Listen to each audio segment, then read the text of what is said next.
selalu sampaikan kebenaran, karena kebenaran bagaikan matahari yang akan selalu bersinar walaupun di hadapan orang-orang yang buta.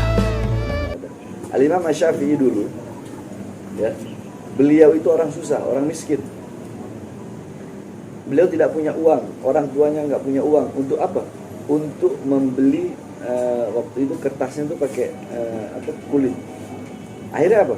Beliau keliling untuk apa? Beliau berkeliling untuk mencari tulang-tulang onta, tulang-tulang kambing, dan beliau nulis di tulang onta, tulang kambing. Saking dalam ketiadaan harta, dalam susah aja masih semangat dalam menuntut ilmu. Setelah beliau tulis, beliau taruh di botol penuh. Sampai dalam riwayat dalam kitab Tabaqat Asy-Syafi'iyah, Imam Syafi'i itu kalau tidur begini. Kenapa? Karena ruangan itu penuh semua dengan kitab-kitab dengan tulisan beliau.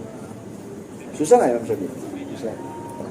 Dalam kitab Al-Gunyah, Asy-Syaikh Abdul Qadir Al-Jailani diceritakan dulu waktu beliau lagi belajar pernah kelaparan. Saking laparnya beliau merangkak.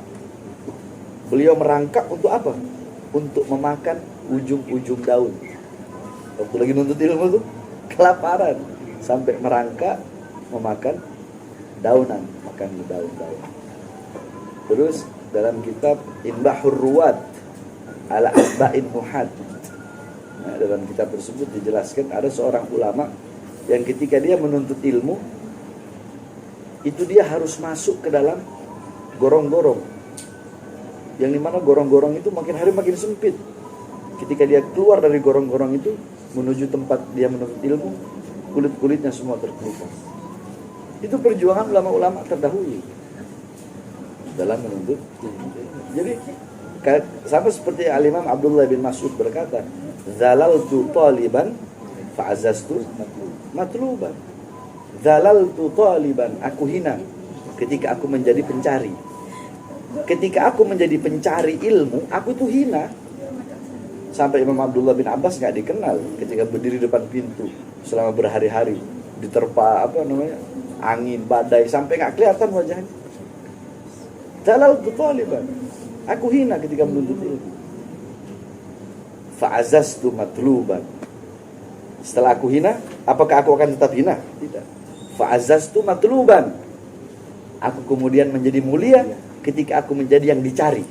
Ketika aku menjadi pencari ilmu, aku hina. Tapi ketika aku menjadi orang yang dicari ilmunya, aku menjadi mulia. Nggak ada orang ngaji enak tuh. Namanya orang menuntut ilmu itu nggak enak. Capek, susah. Dia harus bersusah payah. Tapi itu tadi harus ada ghirrah, semangat, himmah yang kuat. Al-Imam Jarir ibn Hashim selama 15 tahun beliau menulis di bawah cahaya bulan. Nulisnya itu kalau bulan lagi terang baru nulis. Kenapa? Karena beliau tidak memiliki uang untuk beli lentera. Nah, dalam ketiadaan, dalam keterbatasan seperti itu saja, beliau-beliau para ulama-ulama salaf itu semangat dalam menuntut ilmu. Apalagi zaman sekarang semuanya udah enak, udah canggih, motor ada atau semua ada. Masa kita nggak mau semangat dalam urusan menuntut ilmu? Kita yakni urusan-urusan yang dunia ini urusan yang tidak kekal, urusan yang tidak abadi. Kalau dalam urusan-urusan dunia yang hancur, yang akan hancur, urusan dunia yang akan binasa, urusan dunia yang akan hancur, yang akan binasa, yang fana, kita bersemangat. Kenapa dalam urusan ilmu, yang dimana ilmu itu merupakan akhirat, urusan-urusan yang menyelamatkan kita di akhirat yang bersifat kekal abadi, tapi kok nggak semangat? Urusan dunia yang akan hancur semangat, urusan akhirat yang nggak bakal hancur, yang abadi nggak semangat. Kalau orang berotak kan kebalik, harusnya urusan-urusan yang kekal, urusan-urusan yang abadi, disitulah dia harus semangat.